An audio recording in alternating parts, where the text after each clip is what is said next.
The Illumined Twin Flames and Reunion of 2012 through 2024. Judith Kusel. judithkusel.wordpress.com. 9 years ago. In the beginning of all time, when the first soul and soul groups were birthed, a lot of these new souls that were born decided to take on androgynous form, thus the male and female in one body. As a soul consists of pure energy, and thus within one soul, there are a million shards or pieces of soul in the form of particles or energy. In the form of particles of energy, the male and female, positively and negatively charged particles thus form what one would see or visualize as a spiraling form of energy, at its most stretched part forming a concentric circle. This, then, when in androgynous form.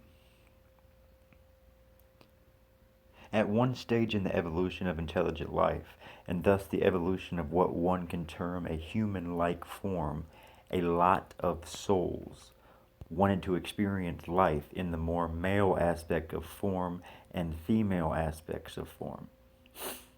Thus, a certain number of souls volunteered to take on a solely male form to experience the more masculine side of life, and its other half, the more female side of life. The divine source itself has got two definite sides, the male aspect and the female aspect, and both as distinct forms of the same entity or life expression. Creation was birthed in the first act of the coming together of these two, and from the seed planted within the womb of the Divine Mother, all other life forms were created. The androgynous form was mainly taken on by those who serve the Divine Source in some way. The archangels, angels, Elohim, cherubim, etc. They have no other form, and in this androgynous form, they express both. Yet sometimes this then in a more masculine form, like Archangel Michael, or more feminine form like Archangel Gabriel. The other life forms, and with it the human, and those of myriads of galaxies and star systems, decided to take on a distinct masculine form and distinct feminine form. All were created in the likeness of the divine source, thus the Father God and Mother God. Yet now, one is talking of extremely potent and high energies, expressing themselves in a form that would recognize as a male and female body type. During this time, the first souls who were androgynous decided that they would also like to become distinctively male and female. Their souls were split in half, and the soul now, instead of taking one single body, now took on two bodies or forms. Most of these stemmed from the angelic and archangelic realms, and those who vibrate at that frequency. This is something that few people realize. Within your soul group, you might not have these souls, as they immediately took on the form of either masculine or feminine expressions of the divine.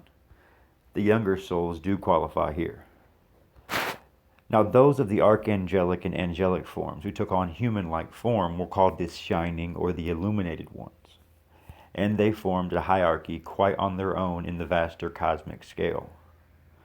They are distinct in that these souls emit a very high-frequency light, and thus, when these two merge in sexual union and sacred sexual rites are performed, they then emit immensely powerful rays, which have tremendous power. However, one has to understand that these souls form a cluster within one distinctive group of souls, and they consist of 144,000 souls only, not more. This was the number that Divine Source allowed to take on human or human-like forms. The other soul groups consist of soul mates, and thus they are comparable to the twin flames, but only at a certain level. Although very much alike and compatible, enhancing each other, they can never reach that potent energy in their union. simply because the vibrational frequency of their souls is not of the same makeup as the soul group that the illuminated twin flames belong to. Now I know that this is confusing. It is not to say that soulmate cannot be a twin flame and have a beautiful and high vibrational union. Simply that it has not got that potency that the twin flames from that illuminated soul group have, mainly because they first saw life in the angelic realms. Today I will be concentrating on the twin flames of the illuminated soul group, as they have been involved with this planet from the very beginning and have returned now to dance the dance of love and life here, reunite and assist this planet with their union. Now the illuminated soul group mainly originate from Andromeda, Pegasus, Arcturus, and the Pleiades. This is where the first soul cluster group of the illuminated one started to work. When the Earth was first colonized, it was colonized from these galaxies. And the first continent, remembering there was only one continent at that time, it was the scientists from these galaxies that first colonized this planet. Now, when this continent first had trouble with the web of light, after an asteroid hit the planet and threw the whole grid out of balance, the Intergalactic Council asked for twin flames from the illuminated soul group to volunteer to assist the whole process of healing the web. Thus, the first twin flames from Andromeda and Pegasus arrived, and in a specific ritual which was performed by the sexual union, the grid was repaired. I will not touch on other aspects here, just this. There are a lot of other things involved. There are a lot of things involved here. Not only the fact that the twins emit such vast frequency light, but it had to be done within a certain environment and with the aid of certain structures and tools. Says her books have more details. Judith Kusel. During the course of the history of this planet, more and more twin flames incarnated onto this planet. However, during the great fall into oblivion that this planet has experienced on numerous occasions, Elysium, Lemuria, Atlantis, etc., twin flames somehow got separated and loaded a lot of karma onto themselves. They now started to take on distinctive male and female forms in the incarnations and seemed to repeat the same patterns time and again. In this process, the twin became separated from his or her other half and thus has felt rather incomplete at some deep soul level. Now, at this moment in the history of time, a few hundred of these illuminated twin flames have incarnated. For them, more than the other twins have loaded a lot of karma onto themselves. Now, their challenge in life is to find each other, work towards balance and equilibrium so that their energies can be reunited again, and then to use these eventually in the way manners. So, in the way manners to heal planet Earth and the web of light. However, and here's the big challenge, these two will literally push each other's buttons. As much as the sexual energies and the magnetism between them will pull them together, as much will they take sparks off each other in their search to find balance between the male and female aspects or energies within themselves. What normally strikes people about these two is how much alike they are. They might look like each other, act in ways that mirror each other. Their lives seem to be parallel at some level, e.g. both teachers and writers, etc. Yet on the other side of coin, they are total opposites, and it will show. One will love the limelight and the other shuns it. One will love money and the other not willingly be bothered. One will love traveling and one likes to have a nice home base. When the opposites appear, they seem almost as total opposites, and it is here that these two are most challenged to find the ultimate union.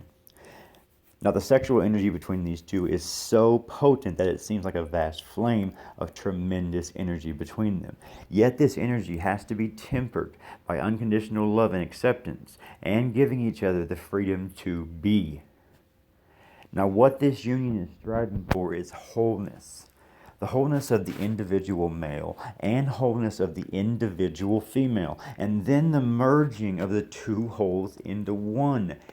Heteros, gamos, and then can balance be found. Only then can balance be found.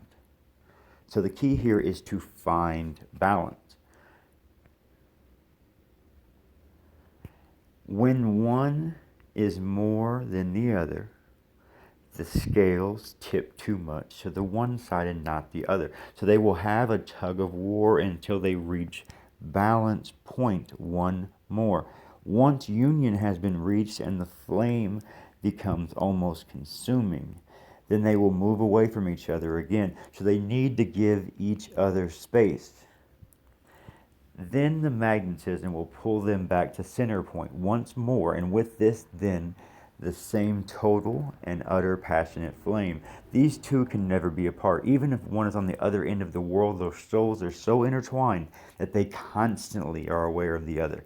And their attraction is such that they will always come together, almost in spite of themselves. So woe to anyone who tries to get between these two, for they will get burnt. It is not that they consciously seek this. Often they irritate each other so much that they need space to cool down, or simply to find the space within themselves, where they realize their love for the other is such that no matter how much the other pushes his or her buttons, love here is simply unconditional. When both allow their hearts to simply open up to love, to feel the vulnerability, for somehow the twin knows you better than you know yourself. After all, they are your other half. They are your other half. And to let love flow, then they will always find each other again. And with it, the halls of ecstasy, bliss, and euphoria open up for them. In the next few years, the twins will be called to come together. That is now. Now, whether they wish it or not, as they have committed their soul's reunion to assist the web of light of this planet to be healed with their union. They cannot run away from this commitment, and in this they simply will find that all obstacles to their union are removed, and that they will be reunited to work as one. Those who have already found their twin will find that the potency of their union is increasing, and as the planet experiencing the shift in consciousness, the twins will all be working together as one, albeit unconsciously at times, to heal the planet through their union.